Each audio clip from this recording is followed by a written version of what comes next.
Great morning, great morning, great morning. Super fantastic morning, guys. I am Shay Wilson, thinking big, living bigger, and loving the biggest. Good morning. Happy Monday. It is June 13th, 2022. Let's rock this thing. This is spiritually fit. Let's do it. What does spiritually fit people do? What does spiritually fit people look like? What does it mean to be spiritually fit? All that good stuff. But today we're talking about how spiritually fit people deal with their insecurities, how the spiritually fit people begin to change and transform their lives in ways and may not be big things, and maybe little things, not, and that we need to just in to enhance the our lives on a daily basis. That's what I'm talking about, on a daily basis, baby. We're gonna rock this thing. Let's rock this thing today. Spiritually fit. So good morning, guys. Good morning. Talk to me. Holla at me. Holla at me. I see you, Helen. Holla at me. So here's the deal. We're gonna talk. We always start about gratitude, really quick, thinking about what you're grateful for, what you're thankful for, what you're appreciating. This morning, I'm appreciating really good conversations. It really wasn't about a whole bunch of things. Just with a friend or two of mine. I appreciate. Going to dinner with friends on Friday. That was dope. I appreciate getting some work done yesterday that I needed to get done. I had to do it like that. I appreciate those types of things and moving and shaking. That's how we getting our morning started with that practice alone. What we appreciate just being alive. I hear you, Helen. I know how that is. I appreciate, and then being alive, but doing something with the lives that we have, and doing something with the lives that we have. So this morning, I want to jump into it really, really quick. Let's get into it because there's a lot of stuff to unpack, and we will probably have to continue this for sure because we're talking about the change begins with me. That it's not somebody outside of me. It's the change begins with me.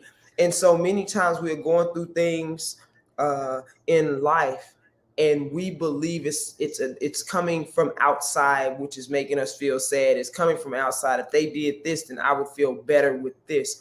And I'm saying that we have the power to create and attract the situations in our lives. But first of all, I need you to know how special you are, who you are, that the God of your understanding, that spirit, the universe is always trying to guide us, that we have a built-in system that helps us to become better, to know, but many times we've practiced ourselves away from our intuition into our heart. So let's talk about insecurities in relationships, and that means relationships on the job. It means relationships with family, with friends, but in relationships, in our intimate relationships, which seems to be the thing that gets us the most, that really shows us our insecurities. I can't say that enough. I said we complain about our relationships, about what they're trying to change us or what have you. And the honest to God's truth is that we probably should be changing in our relationships and growing. If you are if you are not really growing in it, or if they're not getting on your nerves in some form or fashion. I don't mean that in a bad way. I mean that they see the blind spots that you have, and they will bring out and trigger those things. It's only the people that's close to us. That's why I always say about the intimate relationships.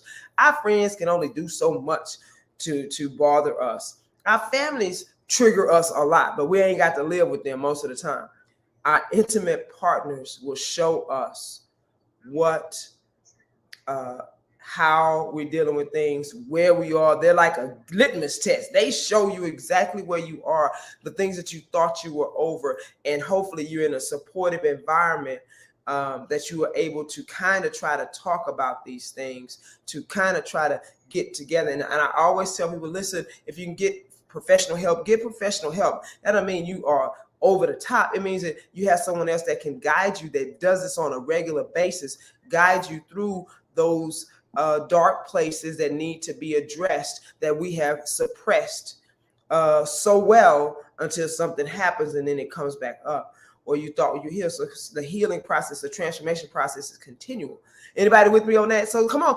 Spiritually fit people deal with, to me, when you have a relationship with the God beyond understanding, when you have a love relationship with yourself, there are ways that you deal with things in a healthier manner than to just blame other people, to just shut down other people, to deal with the toxic traits that we all have. Some of us probably don't have many more. You've worked on them to the best of your ability, and it's minimal, and I celebrate that work right there is not for the faint of heart. If you have done work on yourself and you continually working on yourself right now, that is not for the faint of heart. I celebrate you with that. So we're talking about toxic traits. I started with insecurities, dealing with insecurities, and believing. Many of us think that other people have to, it's their responsibility to deal with our toxic traits or to deal with our insecurities. And that's where we have to stop. That work is our work. If you're jealous, if you have abandonment issues, if you have control issues, if you give the silent treatment, I'm giving little things that really don't maybe not feel big to some people, because that's just how you are. We say that's how we are. But when those things create a rift in your relationship, when those things begin to create a rift within you, where they steady beat you down, then that's something that needs to be addressed, because we're supposed to have a life that's full of joy and fulfillment, but we've got to work on things. So when we talk about our own toxic traits, we love to say somebody else was toxic or we left a toxic relationship. It takes two to have a toxic relationship, guys. How did you attract those people? That is no shame, no blame, no guilt. That's where we have to come back to. We're not disempowered. They just didn't get in a relationship with us without us telling them, giving them permission. So we must have something that we need to address within us. That is not an indictment. That is a place of growth now. That is a place that we probably need to heal. Why did I attract that? Why did I stay so long? Why did I do those things? Those are not things to make yourself feel bad. Those are things to say, okay, that's interesting. Let me see what I need to grow up in. Let me see what I need to send love to within myself, because many of these things started way when we were young. Toxic traits, dealing with toxic traits. Anytime some of those things come up, it's a lot of times we really have to just look at ourselves and say, why am I doing this? One of the toxic traits I always think about that comes up for me is giving the silent treatment. We often are told, and I want to start with the silent treatment. We often are told to not speak if you don't have anything good to say. That's true. That's up to a certain extent. But when you use the silent treatment as a weapon to not have to speak or to get someone to do something else, that is also manipulation. I'm just not going to talk. And so we're going to not talk for days, and there's no end point in it until it just gets that in the cycle and y'all just kind of give up. So the silent treatment is that maybe you don't have the words to say. Maybe you don't know how to address what you're feeling. Maybe you don't know what to say or how you're feeling. But that is not their work. That is your work. Your work is to stay in the relationship, in the fire, and to do whatever it takes to heal that place within you. So that means that you need to see, what is it that's triggering me? What is it that I want? That's the question. I said it last time. Many times we don't know what we want. We don't know what we need. We can't articulate it because many times we have suppressed our feelings so long. We have tried to manipulate our way. And manipulate is just doing something in order to get a response, an external response in a relationship. That's what I mean. Controlling. You're trying to do, I'm going to do this and I expect them to do this. But when they don't do the behavior that we desire, we have an issue with that. That is the thing. So, because we never used our words. More and more, I'm beginning to think that I prefer that people just be outright direct. I think I always did, but I was real sensitive about things, and so you couldn't tell me nothing. Now I'm just saying I would prefer directness. I would prefer, and this is the growth part for me. So I would get silent. I did the silent. Anybody did the silent treatment? Anybody did the silent treatment out there? Come on, I know I listen. This is a big topic. We starting with toxic traits. One of them is the silent treatment that we do. We do it and we think we may be justified. We don't want to say nothing, and we go for days without coming back to the table to each other to discuss how can we compromise, what's really going on, how can this be moved forward. And it's always, the growth is always for you. It's always individually for you. It's always. So when we shut down and we have legitimate reasons, but you don't come back, that is an issue. Or you're using it to get something out of the other person without using your words. How do they know? How do they know?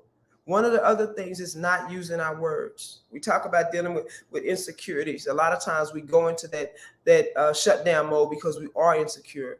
We don't know what to say. We don't. And this is the thing that we start to learn. It's like, well, I've always been like that. Well, listen, you're not supposed to always stay a certain way. There's a growth part in this. There's something that you can do for that. That's why I said, go get a counselor for a minute. Kind of talk out these things. Get new tools. That's the thing. Get new tools. You're growing up if you're reaching for it. You're growing up. You want to enhance your life. We want to have the lives that we always wanted. We want to live our best lives. We want to. Some of us, our insecurities, our different traits keep us playing small, looking outside, looking out the window at other people that appear to be enjoying their lives way more than you, enjoying their relationships way more than you, doing more than what you do. And it's like, okay, that's a problem when we start comparing. But the change begins with me. What is it that can enhance my life? What is it that can enhance my relationship? What is it that I get insecure about that maybe I need to address, and now it's time to address? So with being a spiritually fit person, or desiring to be, or continuously doing it just like you would do a workout, you have to know that everything that comes in your space a lot of times is to help you grow up. And I always ask, what change in me is there that needs to be done? What change? What is it? What can I do to make myself or to be more loving and have more integrity? What does it look like, God? Because maybe I've never done it before, and maybe it's unnatural to talk about my feelings. It's unnatural to have a conversation with someone, a healthy conversation, and hear what they have to say, and listen to what they have to say, and me say the same in a space that nobody's going to weaponize what I'm saying. That's many of us shut down because the other person, we cannot talk without it being weaponized because they don't know their insecurities. You hear what I'm saying? That so it's somewhere. It has to start somewhere. That doesn't mean you have to leave relationships. This is growth 101. Growth 101. This is the commitment thing. Spiritually fit people look to see what inside of them is being triggered first. Why is it? What do I need? How can I say? And then we try to use our words, looking up feelings. Well, how do I feel? Why do I feel that? Where did that start? What story am I telling myself that makes me so upset? What story has always been there? Or maybe it was dormant until this issue, and now I'm overly upset about an issue, a situation. When you're trying to really look at yourself and really love on yourself, there are dark places that you must go to heal. There are dark places that you must address to heal. This work is not for the faint of heart. It is not for the faint of heart. You want to love your wife, your husband to another level, you're going to have to do this type of work. You won't be able to do it at the same level of conscience that created the problem. You have to do something else. Many of us come into the relationships with different type of perspectives on what it looks like to be in a relationship, because we didn't talk about it at first. So now those things come up. That's okay. We just have to figure out what we need to do. Where are we at on the page?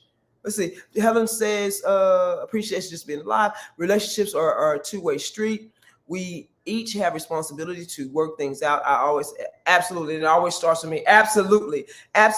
Number one, this is what we want to do today. We talking about spiritually fit. Again, I told you this toxic trait. You got to figure out what your toxic traits are. What are your toxic traits? We can't always say it's them. We cannot say that the whole situation is other people. It's always someone else. It's always someone else. We have to look at that. If we're always blaming someone else for our disappointments, for our having a bad day, for our this is why the relationship didn't work, and you are the common denominator, we must look at ourselves with a gentle eye, with a compassionate eye. Number two, what do you want? How does your life look for you? I'm going to say these questions over because this is it. I can't give you those answers. These questions are to stir up within you. What can I do? What do I want, and what can I do to address these issues? I can go deeper and deeper with these insecurities. We're going to keep rocking this thing because I think this is the one that's going to really, when you're talking about being spiritually fit, I don't care how much working out I can do on the outside of me. If I don't do my self-work, if I do not do my self-work, it usually keeps me unhappy, unfulfilled. If I did not do my self-work is what pulls me, what makes me a better person. The compilation of my practices, meaning my meditation, my journaling, my appreciation and gratitude on a daily basis, my self-reflection. Self-reflection is a big tool. We do a lot of things and we always think it's someone outside of us because we haven't reflected upon how we're moving, what we said, our tone of how we said it, the things that have been traveling with us over the years that hurt us from deep down. And many of us, again, are dealing with stuff that wasn't even ours. It was put on us by our mamas and the mama's mama and our grandparents and our grandparents' parents. And we are dealing with those things that we haven't addressed. We keep carrying it because we think it's ours, and we go into relationships with that same thing. So I encourage you to know that you are so loved, that we have to look at ourselves at points to figure this out. Number one, just ask yourself, what are my toxic traits? What do I do? What was the things that moved me? What was the things that I needed to deal with? And again, I always start with myself on I know what I do. And the insecurities show up. And I want you to know insecurities are selfish. Insecurities are selfish. They don't care what really the other person's doing. Insecurities put the focus right back on ourselves, how we feel, how we don't want to feel, and we make it about us on everything, which is very difficult to be in a relationship with if the person is not steady or stable enough to handle those insecurities. It's not our partners or families or whoever else responsibility to deal with our insecurities when we are an adult and grown. We must seek out what's going on, how to handle those, and then be victorious on them, manage those things, put those things in a light that you know that you can speak. That was my bad. I just got in my feelings. That was my bad. I felt abandoned. In that situation. It's not your fault. That was me. That was that creeping back up that bothered me. No, I got this. I'm going to work on this. I'm going to practice this because I know that's not for you. That's the most loving thing. Guys, using our words is the most loving thing that we can do. And I don't mean using our words as a weapon. I mean using our words, telling people what we need. I'm going to let you guys go. In this moment, one of the things that I was listening to and this particular person said, don't come. I'm good. I'm going to go check on my mom. I was watching a show. I'm going to go check on my grandmother and don't come. I know you're busy. She's telling her partner. Got to the hospital. Another friend shows up. Friend is there consoling her, being there, kind of comforting her. And she goes, I wish you was here. And her friend goes, you told her not to come. That's another thing. You telling people one thing, assuming that they will get that you really want them to come or you really want them to do something different. That is another thing we must talk about. We must talk about. All right, guys, that's my time. About 4 minutes over already. But I want you to speak about the conversation. I want you to be excited about the growth that you coming around, that's coming in your space. You are not by chance coming across this video. It's not by chance you coming across this video. You're going to rock this thing today. We're going to have an amazing day. Happy Monday. I'm Shay Wilson, thinking big, living bigger, loving the biggest, the alignment coach. Let's work on this. Hey, look at this video a little bit. See if what moves with you on that. See if anything, there we go. If anything is resonating with you, and put it in the comments so I can get back with you. Put it in the comments. We're going to talk about it. All right, guys, have an amazing day. I got to go.